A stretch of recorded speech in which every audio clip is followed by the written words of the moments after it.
Welcome to today's presentation, Keeping Pace with IT and Technology Trends. My name's Nick Thompson, and I will be your host today. Let's take a look at our agenda. So we're going to cover a couple of different things. The first thing that we want to go over is just a brief overview of the Casper suite. We know not everyone here joining is a current customer, or they may not fully know about the product, so I want to just give a quick overview about what it is that we offer here. Then we're going to dive into some current IT and technology approaches that we see out there in the industry. We'll then talk about what trends that are emerging that we see as kind of the path forward. And then finally, we'll wrap up with kind of moving to a more user-centric IT model, which is really kind of our thesis here at Jamf, is to moving to a user-centric approach for management. And then, of course, at the very end, we'll wrap up with some Q&A. All right, so let's go into our first topic here, and we'll talk about the Casper suite, do an overview. So we are Jamf Software, that's the name of our company, and we help organizations succeed with Apple. That's our tagline. And you know, we've really been doing this for a long time now. We started managing Macs back in 2002, really long before they were popular in the enterprise. And how do we do it? Well, we do it with our main product here, which is called the Casper Suite. And the Casper Suite is really just a set of administrative tools to help you manage your Apple devices. At the heart of this suite is something that we call the JSS, or the Jamf Software Server. And that's really just the management server component of it. And we also include a number of apps that run natively on the Mac. And these apps are used for management to help you build packages for deployment, do remote access to client machines, image, as well as enroll devices. We also include some apps that are for our end users, such as Casper Focus, which is more of an educational app, as well as self-service, which we'll be talking a lot more about in this presentation here. So all of this together really makes up the Casper suite. Now, just a little bit of background on the tech behind it here. This JSS, or the Jamf Software Server, really just acts like a web browser, which means it communicates to your devices all over the internet. And you can run the server software on your own server if you'd like to do an on-premise deployment. And we support a Mac server, a Windows server, or a Linux server. You really just need to run Tomcat and MySQL. And it can run on just about anything. Or, of course, we offer a service where we just host it for you in the cloud. And we see a lot of our customers moving towards the cloud approach now. And we've got data centers here in the US and in Germany as well. So, you know, going just the cloud, it's super easy. You just log in and you're there. Okay, so that's a little bit on the tech background behind the software that's making kind of all of this work. Now, I want to talk about what are some of these current IT approaches that we see in the industry right now. So the biggest trend that we see is sort of this top-down management, where you have IT department here at the top, and they use a number of different tools to get the job done. They've got their client management tool, which is typically for, you know, their laptops and desktops, sort of what we would consider just sort of desktop services. And then they have enterprise mobility management tool, which is for phones and tablets. Now, you know, this isn't necessarily a bad thing, and it's evolved into this because of how the industry has evolved over the past couple of years. So, you know, if you're in a state like this where you have a tool to manage all your desktops and a tool to manage all your mobile devices, you know, that's certainly not bad. However, we see something moving forward, which we'll talk about here. But this is kind of just the current landscape of how we see things. And so what these sort of device management companies do is they really focus on the device. And they say, we can manage all these different devices, and they don't necessarily think about the user per se. And so the question evolves out, well, should I just use my existing EMM tool to manage my Apple products, to manage my Macs, to manage my iPads and iPhones? And, we think that that's probably not the best approach to do it, because most of these tools don't leverage what's unique about Apple. I'll give you an example here. So you have a user that has a laptop, right, a traditional PC laptop, but they also have a mobile device. And they're using, you have the two different tools to manage it. You have your client services device to manage your laptop, and then you have your EMM tool to manage your mobile devices. And what happens here is that you end up with an inconsistent experience for your users. And this can be damaging for your users in your environment, where they don't necessarily know where to go to get help on either one of these. There's a different tool on the laptop, and then there's a different app on mobile to get the help that they need. And so, what have we seen in the industry? Well, there's been a proposed solution out there, and that proposed solution has been something called unified endpoint management. And there is some theory behind this, and it seems like it makes sense, but when you kind of boil it down, what you end up with is something like this. You end up with a toaster and a refrigerator kind of combining together. And we believe that you end up introducing too much complexity both for the users and for IT. And that's because these tools really focus on the least common denominator. They don't focus on what's unique about each operating system's strength. And in fact, we see a lot of times that support costs end up just going up. And we really believe that one tool just doesn't do much very well. For unified endpoint management to really work, you'd have to end up having Apple, Google, and Microsoft cooperating together on a unified management platform. And frankly, we just don't see that happening anytime soon. And if you talk to some of the market analysts out there, they've been predicting that unified endpoint management is coming, and they've been saying this for the past 3 years, but it really hasn't come. That's because there's more and more devices out there in more and more different form factors, really eating up more and more data.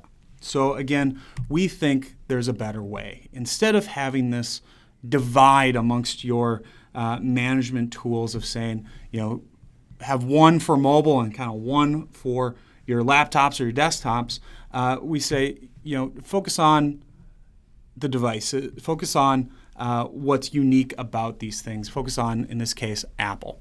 So focus on what the Apple user experience looks like. Now I'm going to get back to this in my next section here, but I want to put this thought on pause, and I want to talk about what are some of the emerging industry trends out there to provide a little context for why we think this is the better way of going about it. So let's look at some of these emerging trends that are happening out in the marketplace. First off, you have BYOD programs, bring your own device. And these have become extremely popular among organizations where users just want to use the device that they're familiar with. They want access to their corporate email. They want access to the corporate Wi-Fi network. They want to be able to get onto VPN settings, but they don't want to necessarily have IT feel like big brother to them. They don't want IT to be able to just wipe away their personal device that has all of their personal photos on there. So you need to think about, a BYOD program that balances, users being able to access data, but also security as well too, and not feeling like IT is like big brother, managing their privacy. So this is a major emerging trend that is really supporting the fact that you need to focus on what's unique about these devices and what's unique about the user. And BYOD programs is a great thing. Now, related to BYOD, there's also CYOD, or choose your own device, or employee choice programs. And we did a survey here recently at the beginning of the year, and we asked a whole bunch of companies, are you doing an employee choice program? Meaning, if an employee starts up at that organization, does the employer give them a choice of what kind of device that they would like to use? And in this case, we also asked, great, out of your employees, what are they actually choosing? And out of our survey results, we found that 75% of users, when given a choice, say, I want a Mac over Windows. And this is really interesting because it really confirms all these reports that you see about Apple adoption that's increasing in the enterprise. Now, we also asked the same question about iOS devices and specifically phones. So, when given a choice, what would you choose? And 79% of our survey participants said that our employees choose iPhone over other products here. And that's because employees just want to use the same things that they experience at home. They want the same user-friendly experience at work that they experience at home, which is really why iOS is the mobile operating system of choice for employees here. Now, we've also got some hard data about how much these devices are increasing in the enterprise. So this is a separate survey we did, and we found that 68% of companies said, yes, we are increasing our Mac adoption rates. 46% said we're increasing our iPhone rates, and 36% said we're increasing our iPad devices in our organization. So it's really clear that this stuff is coming into the enterprise, and organizations need to think, how do I manage them? In fact, I pulled a quote here from Tim Cook. This was from the October 2015 earnings call. He said, I doubt very many people knew that we have a $25 billion enterprise business that we've quietly built in the not too many years. So it's really interesting to see how fast Apple has grown. Now, if you were to sort of look back in time and kind of read the tea leaves, this may not be a surprise to anyone. In fact, this is sort of the moves that Apple has made over the past decade in the enterprise. And a lot of them have really panned out to enable where we are now. When you look back in July 2008, this was right after the iPhone was released, they introduced native Exchange support in their operating systems, both on the Mac and in the mobile. And this was huge. That meant organizations can use their native Exchange clients right on their devices. They also introduced MDM a few years later. So this was the foundation of how to manage these devices in a corporate setting. And this has just taken off, and they have evolved this management platform over the past few years. They also introduced a program that lets organizations purchase apps in bulk, and it allows the organization to retain ownership of these apps when they assign them to their users. This is a really interesting one. So, of course, we read all about the tales about the iPhone here earlier this year with encryption, but Apple's been really focused on encryption for a few years. File Vault was introduced in 2011 here on the Mac, which is really just full disk native encryption. And they, of course, brought that to the iPhone too. Recently, they came out with a wonderful program called Device Enrollment Program that allows organizations to automatically and wirelessly enroll devices right out of the box. And I'll show you a demo of what this looks like here in a few slides. But it's a really great way to preserve the user experience and to have just a unique Apple setup process. And of course, Apple's been making some really amazing partnerships with both IBM and Cisco, and this year, SAP.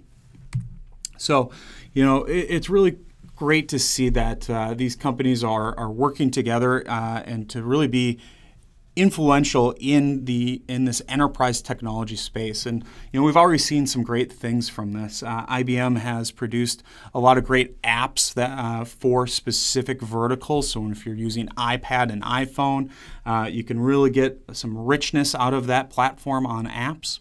And Cisco's been doing some amazing networking things that are really going to show in these next operating systems for optimizing Wi-Fi performance of Apple devices on a corporate network and for prioritizing app data as well too. And of course, this stuff won't just happen overnight, but this really reflects where Apple is going and its commitment to the enterprise. So if we go back now here to where we paused our kind of thought process about focusing on the Apple user experience, this is what we really mean, is moving to a more user-centric IT model. Because again, instead of saying mobile or laptop, focus on Apple. Focus on the Apple user experience. And what does that look like? That means the user is at the center of all this, not the device. The device isn't at the center. It's the user that's the most important. And that means it starts right in the box, as opposed to starting with IT, as opposed to starting with imaging devices and going through all this provisioning and then going through a training class with your employees and then handing them a device finally that's been customized and personalized by IT, as opposed to letting the user do that. It means being able to do day zero updates, as opposed to saying when IT allows you to upgrade. When Apple comes out with new operating systems, everybody wants them right away. You see this in the adoption rates that Apple publishes, that when, say, iOS 9 came out, it was up and running, ready to go. You need a management tool that also supports all that, and you need to be able to support that for your users. They just expect that. They expect to work on the newest, latest, greatest software. It also means embracing Apple tech and services as opposed to having to play to the lowest common denominator. By focusing on Apple, you can focus on what they do great, and you can focus on the programs that they enable here. Plus, of course, focusing on native management, native tools, native apps, as opposed to adding in layers of complexity that really takes away from the user experience, which you see in other vendors in terms of containers. So I'm going to go through what this Apple experience really looks like. So that first one, it starts in the box. And this is what we mean by it starts in the box. This is what users expect when they get a new device. Sort of the same as if they were buying it from an Apple retail store. In fact, this is how we deploy iPads to our employees. It just, step 1, open up the box. Step 2, power it on. And step 3, there is no step 3, love IT. This really means that the user has full control over it while ensuring IT maintains the management controls that they need. So let me walk you through a demo on what this looks like here. So here's our iPad fresh out of the box. It boots up for the first time and it enters the familiar setup assistant. The user just simply selects their language and their country, and then they need to connect to a Wi-Fi network. In this case here, we set up a guest network so it's easy for users to connect to, and then it can switch over to the corporate Wi-Fi network later. Then the iPad talks to Apple's activation servers and it says, hey, this device is owned by an organization. That means it's flagged for DEP enrollment. So it will say here, your company will automatically configure your iPad. And users can't skip this at all, which is really great. That means configure or management is enforced. So they simply tap next, and a profile is then downloaded onto the device and installed. And the setup experience here can be customized. So I can actually skip some of these setup screens And now I'm brought to the home screen, and the iPad is ready for management, meaning I as IT can then push out some policies that say turn on the passcode, maybe remove the camera if I'm in a more sensitive area here, push down the apps that I want to have on here, and put on any sort of restrictions that you might need in terms of your specific environment. So you see how easy this is and how much kind of ownership it gives the user in the fact that they were able to set this up, but IT remains control through all of their policies that they have. And this is true not only of iOS devices, but this also works on the Mac as well too. So next, what does the Apple user experience look like? Well, it also looks like supporting the operating systems that Apple puts out. When you kind of look back in time, Apple's been putting out a lot of different operating systems, and they've really increased their rate of development here over the past few years, where you see a brand new operating system every single year. And we here at Jamf, since we love the new software that Apple puts out, we've been putting out versions of the Casper suite to support every major release that Apple has. And of course, this upcoming release will be no different, where we'll be able to support the new operating systems right away. That means your users will be able to download macOS Sierra and iOS 10 and be able to use them in their corporate environments right away. It also means embracing Apple services. So again, Apple's come out with these programs here, and they've come out with enhancements to these programs, of course, over the past few years too.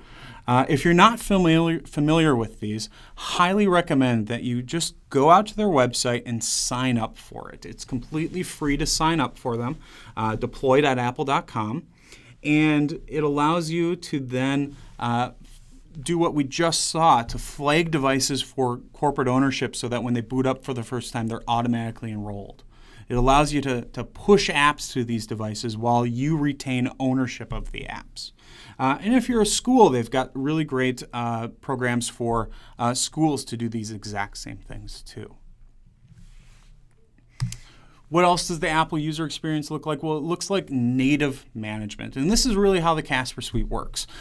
We leverage the MDM framework that is built into all of Apple's operating systems. So that means pushing out profiles and doing remote wipes and gathering inventory data. But we also install an agent on our Macs. And this agent leverages all the native Apple tools that are in the operating system that MDM doesn't quite do. So that means if you're imaging things, we leverage System Image Utility. If you're binding Macs to Active Directory, we leverage the native AD binding that's in there. If you are enabling encryption, we leverage the native file vault encryption on the Mac. And we do so all by pushing out policies to trigger those things. So we really respect the Apple user experience by leveraging these native frameworks, these native tools that are on there. And then, of course, this is probably the biggest example of what we mean by focusing on the users, and this is self-service. So self-service is an app that is part of the Casper suite that gets installed on your users' devices. And this is what it looks like on the iPhone, the iPad, and on the Mac. And it's a very familiar experience across all of them. So when users need something, they simply just go to the same app on all of their devices. And the way self-service works is you as IT get to populate this with whatever you would like to have in there, whether it is apps that you approve, or if it's on the Mac, you could put like printer drivers in there, or custom scripts. If it's on on all the devices, you could put your profiles in here, meaning if a user needs VPN settings, they simply just tap on the VPN settings profile and it downloads that onto there. Or you can send push notifications to these apps too, so that users can get any sort of notifications that IT would like to send them. This is really what we think is the way to do, is to focus on Apple and to focus on users as opposed to focusing on the device. And that means providing a consistent experience for them across their Apple devices here. And we believe that the Casper Suite will help you accomplish just that. So what are some next steps for you? Well, first off, I'd highly recommend head out to our forum, our community forum here called Jamf Nation. And it's a community forum that's IT focused, people that are just passionate about Apple management. And you can learn a lot and see what real people are doing to solve real problems here. You can also reach out to us directly. We have sales and engineers across the country and across the globe, really, that are willing to talk to you and ready to talk to you and to show you a trial about what our software can do specifically and to show you what it looks like in your environment. If you want to dive deeper into, say, some of the tech or other programs, we have a lot of webinars online. I'd highly recommend like our iOS Management 101 or our Mac Management 101 if you're looking to get a little more into the tech side of things. So with that, I want to thank you. And